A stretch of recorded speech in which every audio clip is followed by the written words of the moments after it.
সুপ্রভাত বন্ধুরা, রিয়াজ ওয়ার্ল্ডে তোমাদেরকে আরও একবার স্বাগত। তো আজ আমার ঘুম থেকে উঠতে একটু দেরি হয়ে গেছে, রাতে ঘুমোতে পারছি না গরমের জন্যে। আজ আবার এক জায়গায় বেরোনোরও কথা আছে, তা কোথায় বেরোবো তো সেটা তোমাদেরকে পরে বলছি। এখন আগে যাই, রেডি হয়ে নিই, তারপর আবার তোমাদের সাথে এসে কথা বলছি।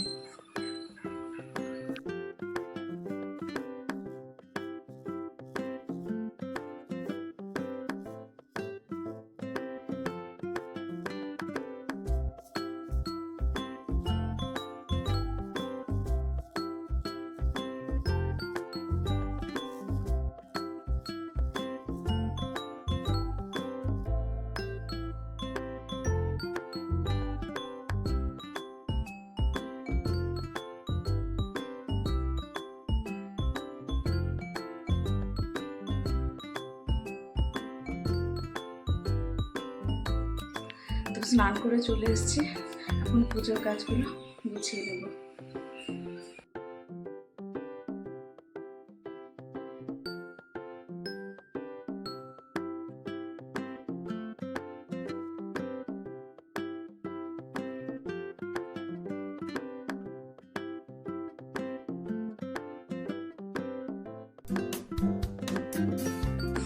এদিকে কিন্তু আমার মেঘ বাবাকেও রেডি করে নেওয়া হচ্ছে।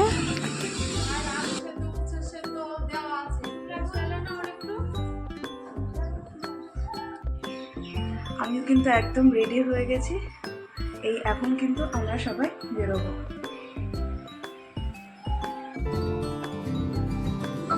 আর আমরা কিন্তু এবার পাড়ি দিলাম আমার মামার বাড়ির উদ্দেশ্যে।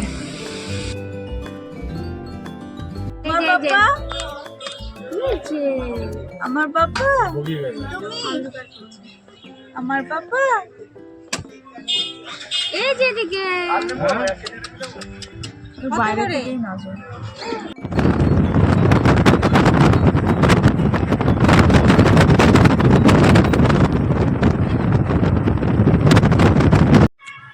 তো এখন কিন্তু আমি চলে এসেছি মামার বাড়িতে, তারপর এখান থেকে মাসি বাড়ি যাব।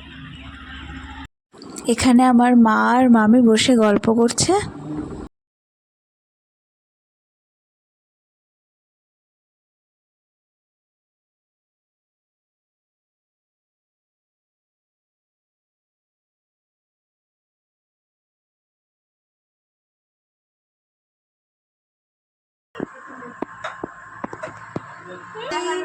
ছোটাই দিদি খাবে না তো?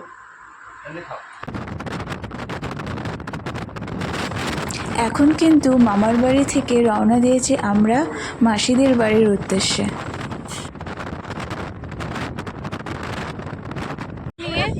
তো আমরা কিন্তু এখন মাসির বাড়ির উদ্দেশ্যে রওনা হয়েছি। আমি, আমার এটা মামাতো ছোট বোন, আর ওদিকে আমার পুচকি বোনটা। চলো এখন মাসির বাড়ি যাওয়া যাক। দেখতেই পাচ্ছ কিন্তু খুব সুন্দর ভিউটা।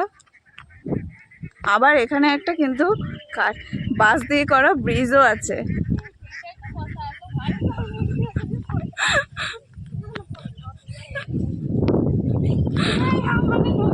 আমার বোন তো একটা তরমুজ নিয়েই পারছে না ব্রিজটা পার হতে, ও এতটাই ভয় পাচ্ছে।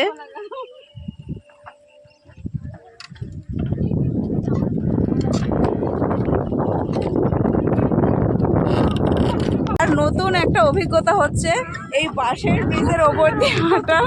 আমরা বেশ ভয়ে ভয়ে মজা করতে করতে চলেছি। হ্যাঁ, আমি এখন মাসির বাড়িতে চলে এসেছি মামার বাড়ি থেকে। এখন মাসির বাড়িতে গিয়ে মাসি মেসো সবার সাথে কিন্তু দেখা করব।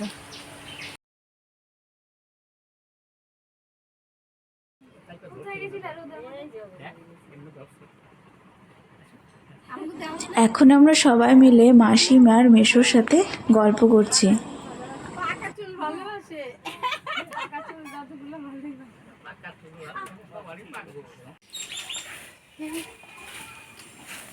আমি তো ফোন কেনার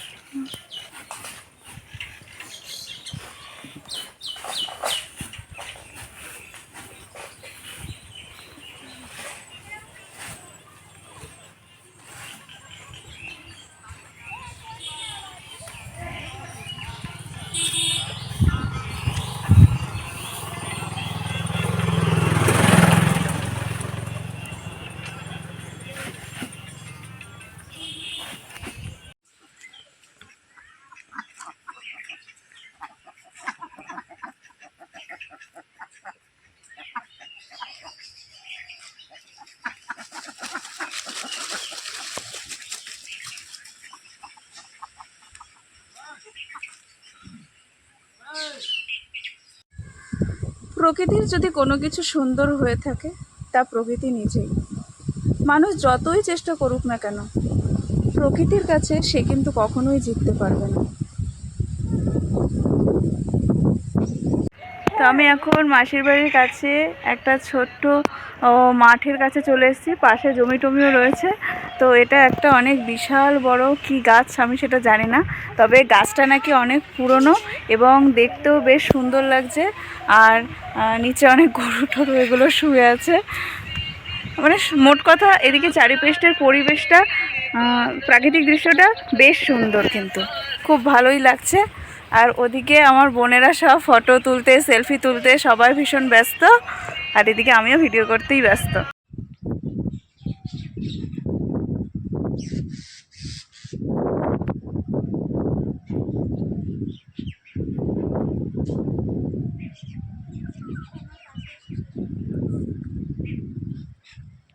ভীষণ হাওয়া দিচ্ছে এখানে, আর মন প্রাণ জুড়িয়ে যাচ্ছে।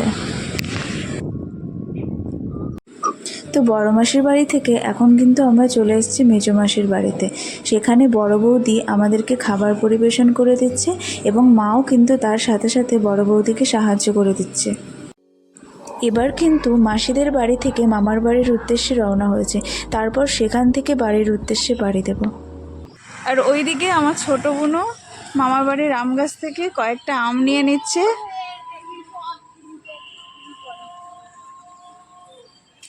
এবছর খুব একটা আম হয়নি, অন্যান্য বছর যতটা হয়।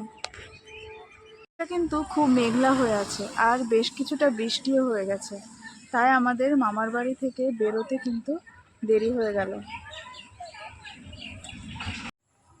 তো এখন রাত 9টা বাজে, সেই সবে মাত্র ফিরলাম, একটু ফ্রেশ হয়ে এসেছি, এসেই তোমাদের সাথে কথা বলছি। সকালে ওই 7:30 পৌনে 8টা নাগাদ বেরিয়েছিলাম, আর এখন ফিরলাম। সারাটা দিন প্রচুর ঘোরাঘুরি করেছি, মজা করেছি, তার সাথে অনেক খাওয়া দাওয়াও করেছি, আর এখন ভীষণ টায়ার্ডও হয়ে পড়েছি। এতটাই খাওয়া দাওয়া করেছি, এতটাই খাওয়া দাওয়া হয়েছে সারাদিন, যে রাত্রে আর কিছু খাওয়ার মতো জায়গা নেই পেটে। তো কিছু আজকে আর খাবো না, না খেয়ে শুয়ে পড়বো। প্রথমে আজকে মামার বাড়ি গিয়েছিলাম, তারপর সেখান থেকে 2 মাসির বাড়ি গেলাম, আরও অনেক আত্মীয়দের বাড়ি গিয়েছিলাম। খুব ভালোই সারাটা দিন কেটেছে। আসলে কি, সবার একসাথে, সবাই যেহেতু এখন ব্যস্ত, সবার সেই একসাথে কিন্তু সময়টা হয় না যে সবাই মিলে একসাথে যাব কোথাও ঘুরবো, তো সেটা হয় না। তো অনেক দিন ধরে ভাবছিলাম যে কোথাও যাব যাব, তা অনেক দিন পর আজকের দিনটাতে সময় হয়েছিল। আমি, আমার মা, আমার ছোট বোনও, আমার মেজো বোনের বর সবাই মিলে গিয়েছিলাম ঘুরতে। বাবা আর ঠাকুমা যায়নি, কারণ আমার ঠাকুমা অনেকটাই বয়স্ক। এবার তার শরীর সবসময় ঠিক থাকে না, হয়তো বলল যাবে কোথাও ঘুরতে, কিন্তু সেদিন মনে হলো যে না, শরীরটা অসুস্থ লাগছে, আর যেতে পারবো না। তো সেই কারণে ঠাকুমা যেতে পারেনি দেখে, তো বাবা ছিল বাড়িতে, ওই জন্যই বাবা যায়নি। আমরা এই কজনায় গিয়েছি, খুব মজা করেছি। এই তো। তো আজকে আর কথা বলছি না, ভীষণ টায়ার্ড আজকে, একটু পরেই ঘুমিয়ে পড়বো। তো গুড নাইট, আজকের ব্লগটা এখানেই শেষ করলাম।